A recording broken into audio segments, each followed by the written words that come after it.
اعوذ باللہ من الشیطان الرجیم، بسم اللہ الرحمن الرحیم۔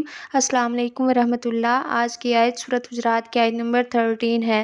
اللہ رب العزت نے فرمایا، اے لوگوں، یقیناً ہم نے تمہیں ایک مرد اور ایک عورت سے پیدا کیا، اور ہم نے تمہیں قومیں اور برادریاں بنا دیا تاکہ تم ایک دوسرے کو پہچان لو۔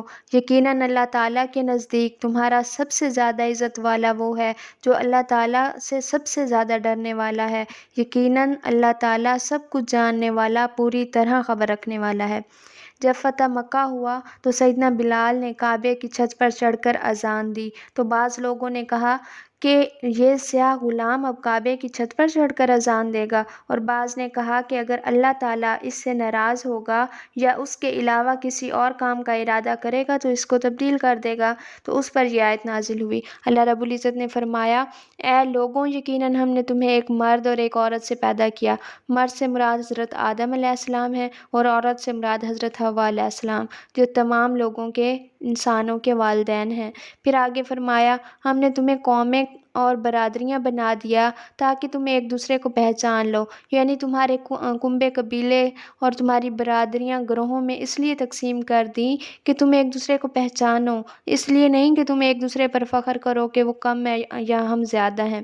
آگے فرمایا، یقیناً اللہ تعالیٰ کے نزدیک تمہارا سب سے زیادہ عزت والا وہ ہے جو سب سے زیادہ اللہ تعالیٰ سے ڈرنے والا ہے۔ یقیناً اللہ تعالیٰ سب کچھ جاننے والا، پوری طرح خبر رکھنے والا ہے۔ یعنی تم میں سے سب سے زیادہ اللہ تعالیٰ کے نزدیک عزت والا وہ نہیں جس کا نسب زیادہ اچھا ہے یا جس کو تم اچھی برادری سے خیال کرتے ہو۔ تم سے زیادہ اللہ تعالیٰ کے نزدیک عزت والا وہ ہے جو سب سے زیادہ اللہ تعالیٰ سے ڈرنے والا ہے، اور اللہ تعالیٰ کو پوری خبر ہے کہ کون اللہ تعالیٰ سے زیادہ ڈرتا ہے۔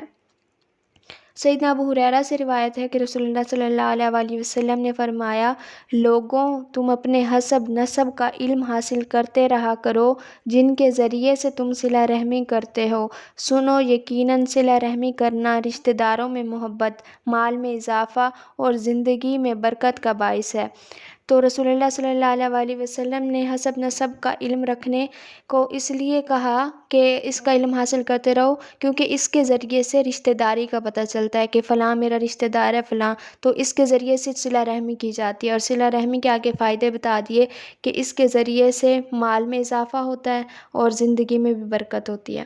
ایک اور روایت ہے کہ رسول اللہ صلی اللہ علیہ وآلہ وسلم نے فرمایا، اللہ تعالیٰ تمہاری صورتوں اور تمہارے مالوں کو نہیں دیکھتا بلکہ تمہارے دلوں اور تمہارے اعمال کو دیکھتا ہے۔ سیدنا بلال نے بکیر کی بیٹی کا رشتہ طلب کیا تو اس کے بھائیوں نے انکار کر دیا۔ سیدنا بلال نے رسول اللہ صلی اللہ علیہ وآلہ وسلم سے کہا، یا رسول اللہ صلی اللہ علیہ وآلہ وسلم، آپ صلی اللہ علیہ وآلہ وسلم کو بنو بکیر کے بارے میں کیا خیال ہے؟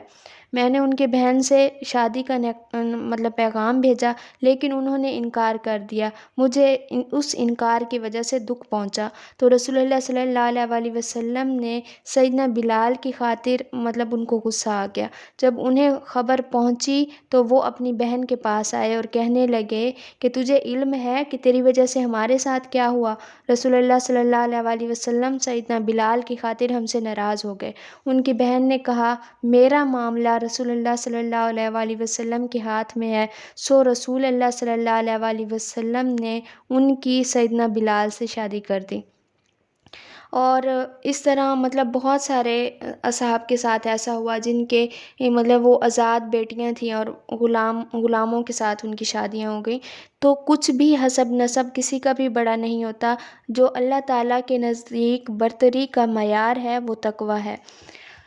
جو آج کی ہماری حدیث ہے اس کو سننے پر بہت سارے لوگ مائنڈ کریں گے، اور اسپیشلی میرڈ خواتین، اس میں میری کافی ساری پیاری پیاری آنٹیاں ہیں اور میری فرینڈس ہیں جو میرڈ ہیں، لیکن وہ آپ لوگ یہ نہ سوچیے گا کہ خود سنگل ہے اس لیے ہمیں نصیحتیں کرتی ہے، لیکن یہ حدیث مجھے بہت پسند آئی تھی تو میں نے آج بہت ڈھونڈی، پھر مجھے ملی ہے تو آپ لوگوں سے شیئر کر رہی ہوں۔ سیدنا معاذ بن جبل کہتے ہیں کہ رسول اللہ صلی اللہ علیہ وآلہ وسلم نے فرمایا، جب کوئی عورت اپنے شوہر کو تکلیف پہنچاتی ہے تو موٹی آنکھوں والی حوروں میں سے اس آدمی کی بیوی کہتی ہے، اللہ تعالیٰ تجھے ہلاک کرے، اسے تکلیف نہ دے، یہ چند روز کے لیے تیرے پاس ہے، عنقریب تجھے چھوڑ کر ہمارے پاس آنے والا ہے۔ تو اپنے شوہروں کو تکلیف نہیں دینی، اللہ علیہ وسلم نے فرمایا کہ جب تم چل رہے ہو اور تمہارے درمیان کوئی درخت آ جائے یا کوئی دیوار آ جائے تو جب تم دوبارہ آپس میں ملو تو ایک دوسرے کو سلام کرو، یعنی سلام کو عام کرنا ہے۔ جب صحابہ ایک دوسرے کے ساتھ چل رہے ہوتے اور درمیان میں کوئی درخت آ جاتا، وہ درخت کو کراس کرتے ایک ادھر سے اور ایک ادھر سے، تو دوبارہ جب وہ ملتے تو دوبارہ سے سلام کرتے، یعنی اس طرح وہ کثرت سے ایک دوسرے کو سلام کیا کرتے تھے۔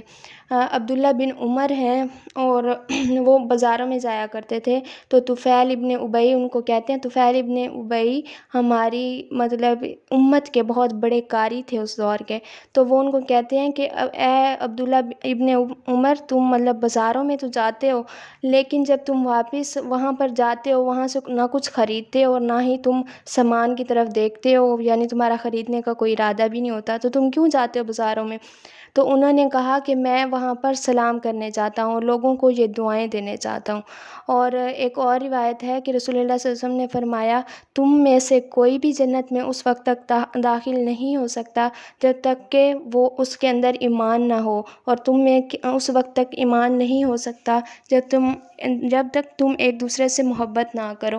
اور میں تمہیں ایک ایسی بات بتاؤں جو تمہارے اندر یعنی تم لوگوں میں محبت پیدا کر دے، وہ سلام ہے، اور آپس میں سلام کو عام کرو۔ تو جو آج کی سنت ہے وہ سلام کرنا ہے کثرت سے، جہاں پر بھی جائیں، جہاں پر بھی بیٹھیں، آپ کے ساتھ جو بھی بیٹھا ہے، آپ جب اس کو سلام کرتے ہیں تو رپلائی ہمیشہ اسمائل میں ہی آتا ہے، اسمائل میں وہ جواب دیتا ہے۔ تو انشاءاللہ آپ سلام کرنا ہے۔ پہلی آیت سے ہم نے سیکھا کہ کسی کو حقیر نہیں سمجھنا، اپنے آپ کو بہت اونچا نہیں سمجھنا، اور اللہ تعالیٰ سے بہت زیادہ ڈرنا ہے۔ اور دوسری جو حدیث ہے وہ لوگ آپ خود ہی سمجھ جائیں کہ اپنے شوہروں کو خوش رکھنا ہے، اور مطلب کچھ بھی اپنی اس حور کے ساتھ جیلسی فیل کریں تھوڑا سا، اور سلام کو عام کرنا ہے انشاءاللہ۔ السلام علیکم ورحمۃ اللہ۔